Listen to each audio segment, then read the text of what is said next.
Rasulullah Shallallahu Alaihi Wasallam bersabda, orang yang kaya raya bukanlah orang yang banyak hartanya, tapi orang yang kaya raya adalah orang yang memiliki rasa cukup di dalam dirinya. Gitu, Fit.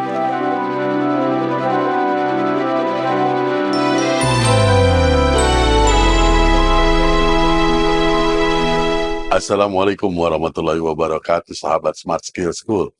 Semoga kita semua selalu dalam lindungan Allah Subhanahu wa Ta'ala. Amin. Sahabat, terima kasih bagi Anda yang terus menemani kami dan memberikan komentar, bahkan ada yang memberikan donasi. Masya Allah, terima kasih kami sangat menghargainya. Dan yuk, mari kita sambut Ustadz kita, Ustadz Adi Warman Azwar Karim. Ustadz, Assalamualaikum, apa kabar? Waalaikumsalam warahmatullahi wabarakatuh. Sehat, berkah, bahagia selalu ya Allah. Amin.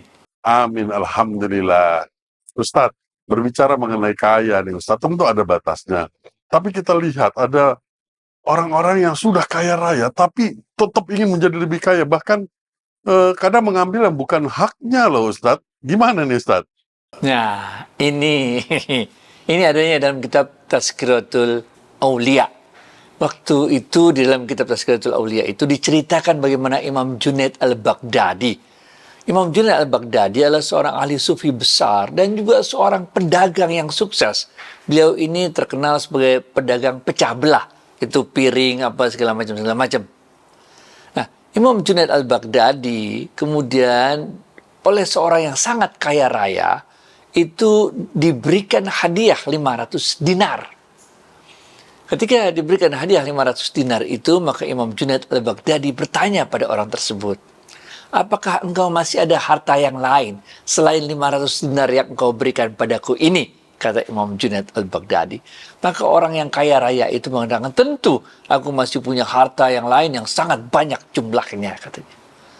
Kemudian Imam Junaid al-Baghdadi bertanya lagi, apakah engkau masih memerlukan harta lain selain harta yang engkau miliki banyak tersebut? Orang tersebut mengatakan, tentu aku masih memerlukan harta lain selain apa yang aku miliki yang banyak tersebut. Kemudian Imam Junaid al-Baghdadi mengatakan, kalau demikian, engkau lebih berhak atas uang 500 dinar ini karena kamu masih menginginkan harta lain. Sedangkan aku tidak menginginkannya dan juga tidak memerlukan uang 500 dinar ini.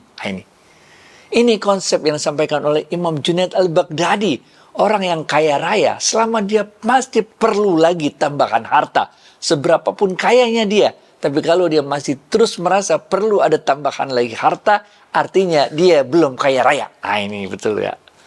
Sedangkan orang yang kaya raya, dalam konteks ini Imam Junaid al-Baghdadi melaksanakan apa yang disebutkan dalam hadis Rasulullah SAW tersebut, beliau sudah merasa cukup.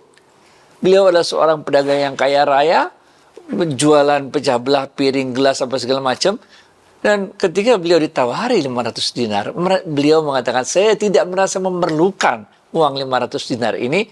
Kamu yang merasa memerlukan, maka uang ini buat kamu aja. Nah, ini kisah Imam Junaid al-Baghdadi.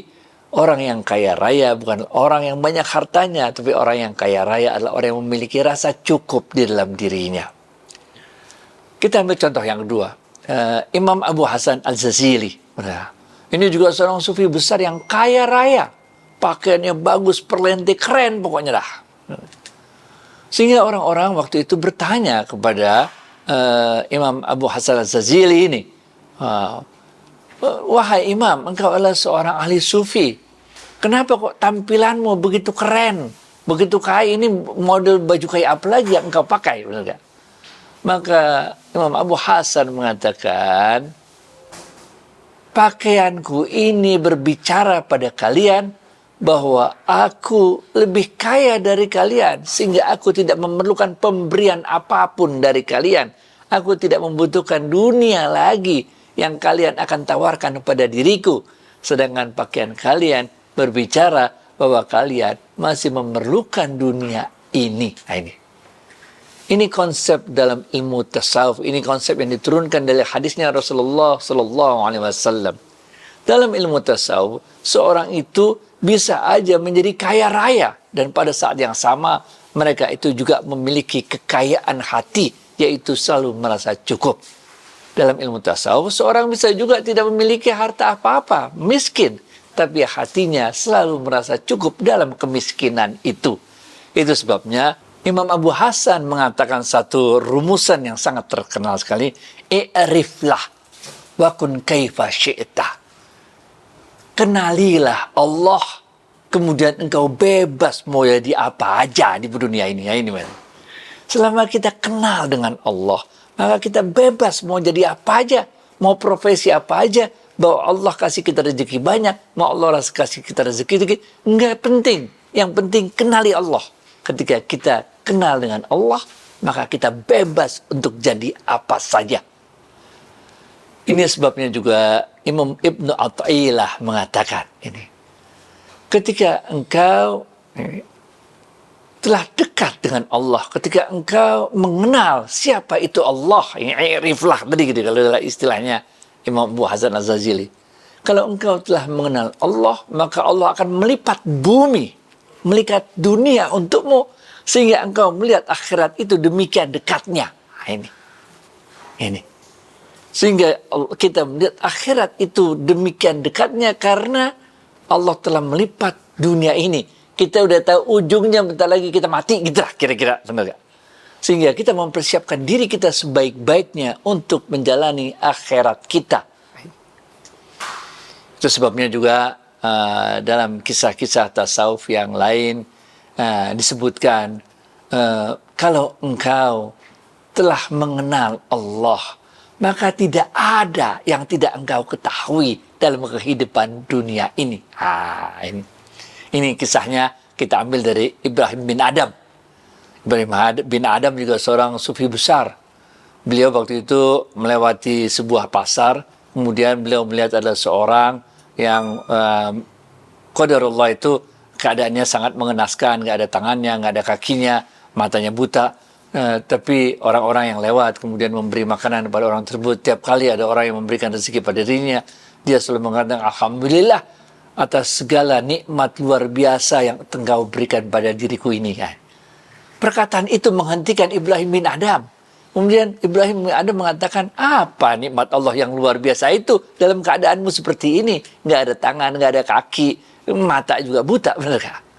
Maka orang itu mengatakan, aku memang tidak diberikan tangan, tak diberikan kaki, dan tidak diberikan mata sebagaimana kalian memilikinya. Tapi aku diberikan lisan yang tidak pernah berhenti berzikir dan hati yang tidak pernah berhenti bersyukur kepada Allah.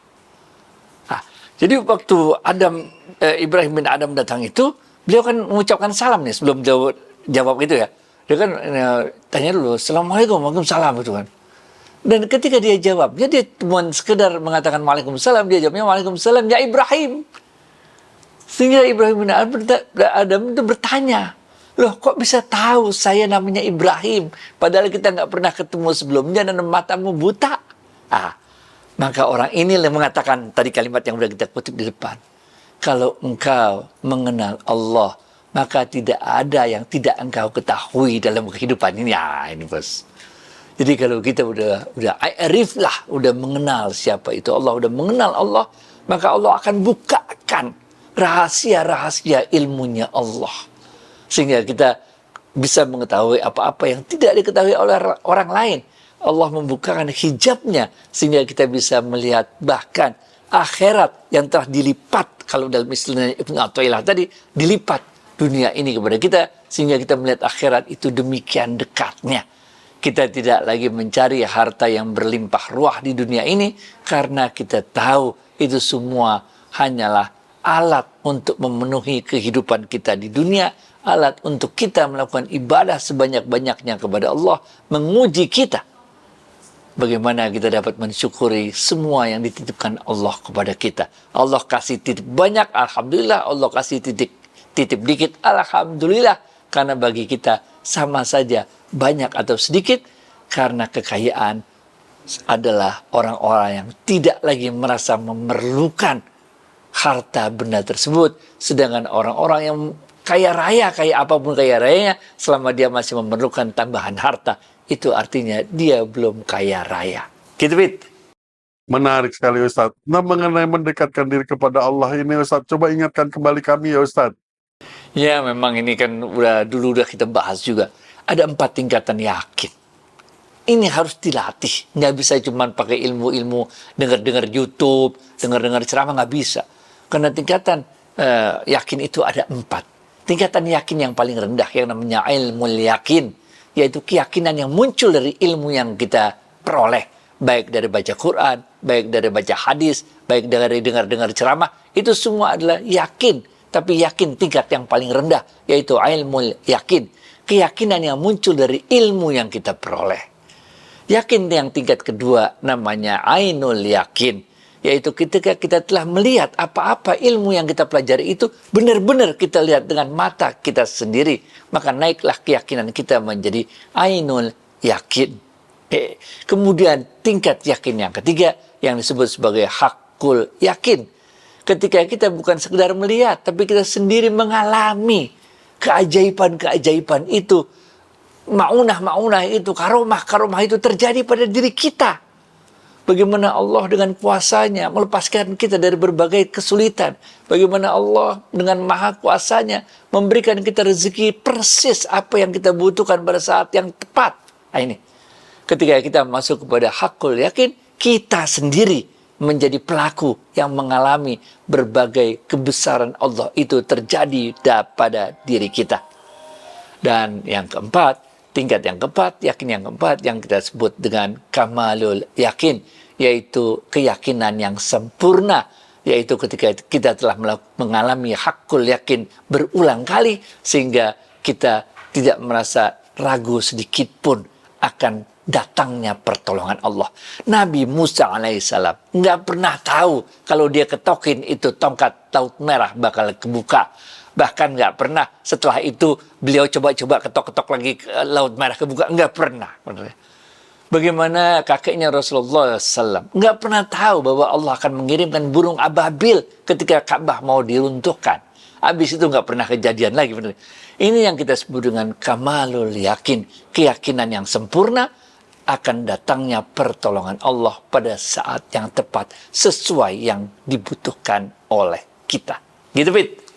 Masya Allah, betul, kita harus tetap hakul yakin terhadap ketentuannya Allah. Ustadz, maaf saya mundur sedikit. Ustadz, saya ada sedikit kontradiksi antara seorang sufi yang hidupnya berkecukupan sehingga tidak perlu segala sesuatu, tapi tetap sufi itu bisa kaya, Ustadz. Ini kan kontradiksi, Ustadz. Oke. Maksudnya kaya harta, kalau ini ya pertanyaan ya. Kalau soal rezeki, udah ditentuin sama Allah. Ada sufi yang kaya raya harta ya. Ada juga sufi yang kaya raya, yang miskin dalam hal harta.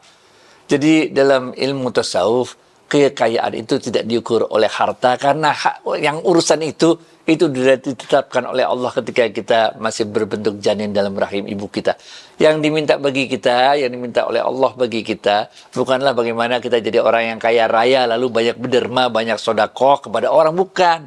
Yang diminta oleh Allah adalah apapun yang Allah berikan ketentuan hidup itu pada kita, jalanin dengan penuh keredoan. Sehingga ada sufi yang kaya raya dalam hal hartanya, tapi ada juga sufi yang miskin dalam hal hartanya, tapi siapapun apapun keadaannya, mereka adalah orang-orang yang mempunyai kekayaan yang hakiki, yaitu selalu merasa cukup atas apapun yang Allah berikan padanya. Kalau mau ditambahin, dan merasa cukup bersyukur atas apapun yang Allah tidak berikan padanya. Ini bos. Masya Allah, benar-benar Ustaz, paham. Jadi harta itu ya bukan sekedar uang, tapi bisa bermacam-macam. Ustaz, terima kasih atas waktu dan tausiahnya. Assalamualaikum warahmatullahi wabarakatuh. Waalaikumsalam warahmatullahi wabarakatuh.